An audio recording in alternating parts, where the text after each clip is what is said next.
Are you thinking about going to law school? Are you just fascinated with the legal universe and how things work? I am a law student in the state of California and I am in my second year. Subscribe, like, and share my videos, and I promise you're going to have a good time. Hello out there, everybody. This is the Mass Law Student, and thank you for joining me on my YouTube page. Please like this video, share this video, and subscribe to my YouTube channel so that you can be up to date on when I drop content. Also, you can follow me on Instagram, the Mass Law Student. I have a lot of good content on there. Now that I got that out of the way, let's dive on into this meaty subject. All right, so we're going to talk about what I came up with. It's a system, I guess you can call it, Baby Bar Perpetual Audit. I knew that it was important for me to constantly go over the material, and I knew that it was necessary for me to continuously drill myself because, the more you go over the material, the more it can kind of sink in, work on memorization skills, etc. So I'm going to give you the whole idea behind the perpetual audit and how it works. So let's dive in. Sure, you're dying to know, what is a perpetual audit?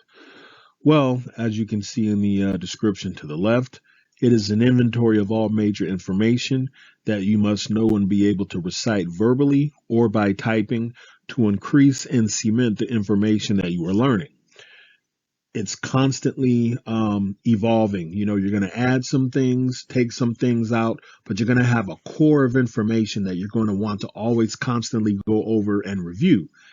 This will help with the rapid fire application drills for your black letter law and memorization.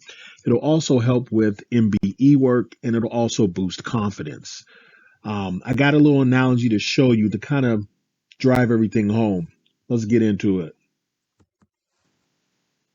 So I know you're probably looking at this and you're like, what does a cement truck have to do with the perpetual audit?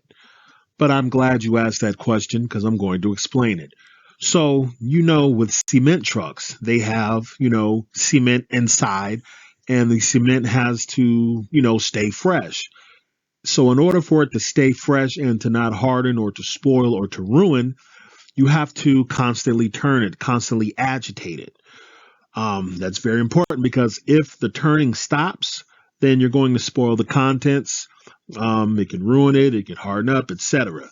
So think of a perpetual audit in the same way that you think of a cement truck. You want to constantly turn the information over, constantly agitate the information in your mind. You want to keep it fresh. You want to keep it turning because that's very, very important. You don't want the information that you have inside of your brain to go to waste or go to ruin. So in order to preserve it, you want to keep those wheels in your brain turning. So this perpetual audit, just think of it like a cement truck that's trying to keep information fresh and consistent. All right, let's go on. All right, so in a minute or in the next slide, I'm going to show you the actual contents of the perpetual audit. But just to give you an idea of how it works, you can either do it orally or you can do it by typing out.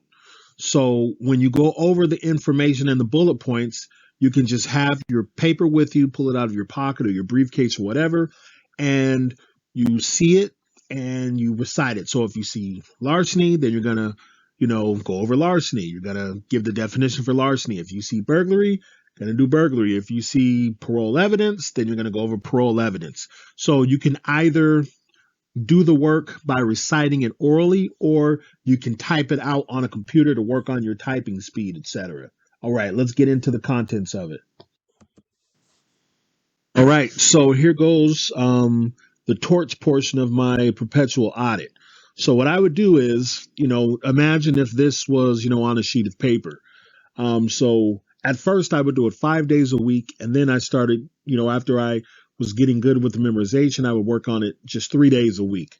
So you see intentional torts and privileges, ABC fit, and then darn cops. So the ABC is assault, battery, conversion. FITT is false imprisonment, intentional fiction, emotional distress, trespass to land, trespass to chattels. And then, of course, your defense is the darn cops. Then landowner, occupier duty, strict liability, ultra hazardous activity, etc. So all of these key things in here that you see, you're going to either want to just recite it orally, what it means, or you want to type it out. So obviously there's more things you could put in here if you want, but I'm just giving you an example. All right, let's move on. All right, so here's part of the criminal law portion of the perpetual audit. And as you can see, I wrote down larceny by continuing trespass. You got robbery, honest services, wire fraud, burglary, assault, and then over to your right, homicide, first degree murder, your Carroll approach, your Anderson approach. Now, some of you may not know what I mean by that, the Carroll approach or Anderson approach. So when it comes to first degree murder, we were taught in school that you have two different approaches for premeditation. You can have the majority rule, which is Carroll, which means that premeditation can be formed within a cool, deliberate thought. Or you have the Anderson approach, which is the minority approach, which means mode, manner, and planning, preconceived design, meaning you had to have some type of, it couldn't just be a random spur of the moment thing. There had to be some type of planning that was involved, some type of manifestation of an intricate plot, if you will. Not to go in too deep to that. But anyways, as you can see, so all of these issues that you see, you can either recite the definition orally or you can type it out. So like say, for instance, with larceny. Larceny is the trespass, retaking, and carrying away of the property of another with the intent to permanently deprive, right? And then you can go on to arson. You have your malicious mischief. You have your false imprisonment. All those different things that you can do, right? And then, of course, you got your involuntary manslaughter. So this is a good checklist to go over. And again, you can either type it out to work on your speed, or you can just recite it orally. I would say you want to get a mixture of both because you want to work on your typing speed because time is going to be of the essence when you take the baby bar. All right, let's move on. All right, so here's another portion of my criminal law.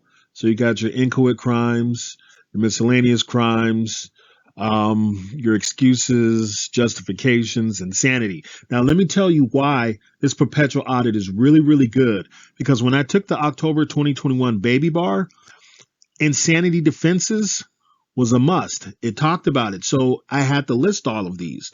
One of the reasons why I was able to remember that is because I would do the perpetual audit. Just think of the cement truck. You're constantly agitating, turning the information, keeping it fresh. Justifications can help depending on, what the fact pattern is. Of course, excuses might be able to help, etc. But as you can see, I have all of these things listed out, and it's just my job to either type it out or to recite the definition orally because you want to get that practice going. You want that cement truck to be turning. All right, let's go. All right, now here goes an example for contracts that I used. Now, as you can see, some of you, if you've been in law school for a little while, you probably heard of, I think it's Studicata. I don't know how to pronounce it, but I use some of his stuff, which is really good. So his, MCDS, what is it? My cats do sneak. So that represents something, right? Or SPWCEA. That also represents something, as well. So substantial performance or perfect tender, parole evidence, warranties, conditions, excuses, anticipatory repudiation, yada, yada.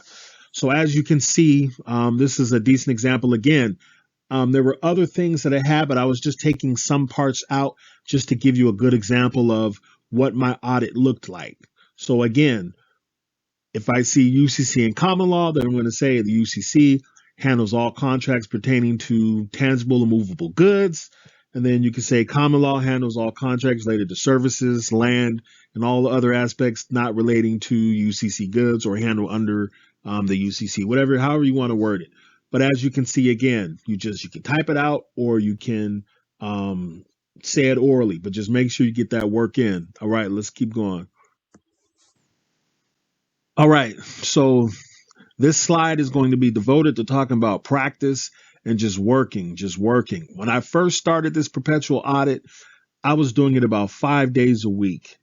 And then as I got better with it and as, the memories start, really, really kicking in, then I just did it Monday, Wednesday, and Friday.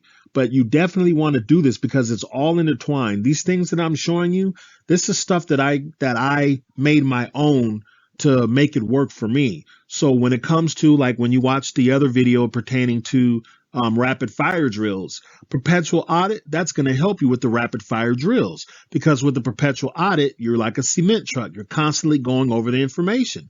So as you constantly go over the information, it's going to really, really click in and it's going to make it easier for you to type it out, to spit it out, etc. So your perpetual audit and your rapid fire drills, they're going to go hand in hand. They're going to supplement each other perfectly. Um, let's see, what else can I bring up? Don't get discouraged if it seems like it's going slow, right? This is why you want to you know start your studying like 4 to 6 months out. Give yourself time to work out all the kinks, because some people they feel like I don't want to do all this work. Well, hey, then maybe don't take the baby bar because it's going to take work, it's going to take practice, it's going to take sacrifice.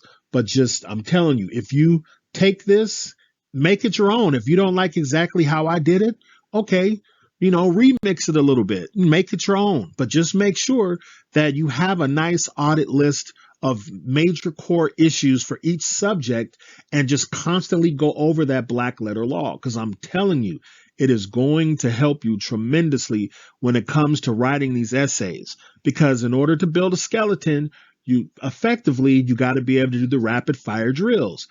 You can't do the rapid fire drills if you don't know the information. So again, my system that I'm showing you guys, it's all intertwined. So don't sleep on this. It's really, really important. All right. Best of luck to you guys. Let's go on to this next slide. All right. You see, that wasn't so bad, was it? Just gave you a little quick rundown of how, the perpetual audit works. I really, really found this to be really beneficial for me. I don't know. It's just, I love using analogies like I've said in my other videos, and that cement truck was like the perfect fit for this. Just imagine you're like a cement truck, your mind, and you just have to constantly work the information, keep it fresh. Don't get discouraged again if you feel like you're not catching on fast enough. You'll get it. Just keep working at it.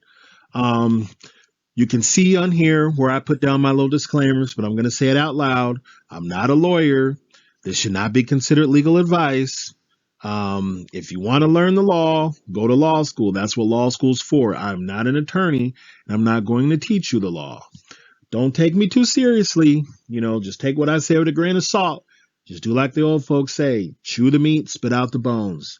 If some of the meat you like, chew it, digest it, use it. If you don't, just spit out the bones. It's all good. I won't be offended. I hope you enjoyed this presentation. Please take it to heart and just tie everything together that I'm showing you. And I can promise you, if you put in the work and you give it your all and you really, really dedicate yourself to it, you'll have a pretty good chance of doing well on this test. All right.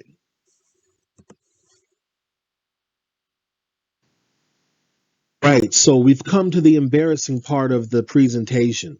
I guess this is where I'm supposed to start, begging like an R&B singer, just asking you to come back. Baby, please, please like and share this video. Subscribe to my channel. Baby, just don't leave me. Come back, baby. I'll do right. I'll wash the dishes. Baby, just don't leave me. Yeah, it's a little cheesy, whatever. But please, please like and share this video. Um, I hope it was beneficial. Subscribe to the channel so you'll be notified when new content drops, and follow me on Instagram, the Mass Law Student. The link will be in the description of this video. But again, just think of me as an R&B singer, and I'm just telling you, baby, just stay. Come back and see me again, baby. I'll clean the room. I'll do the dishes, whatever. But just, baby, I need you back. I'm just messing with y'all. But thank you for tuning into this, and I look forward to having more videos up, and hopefully you'll enjoy.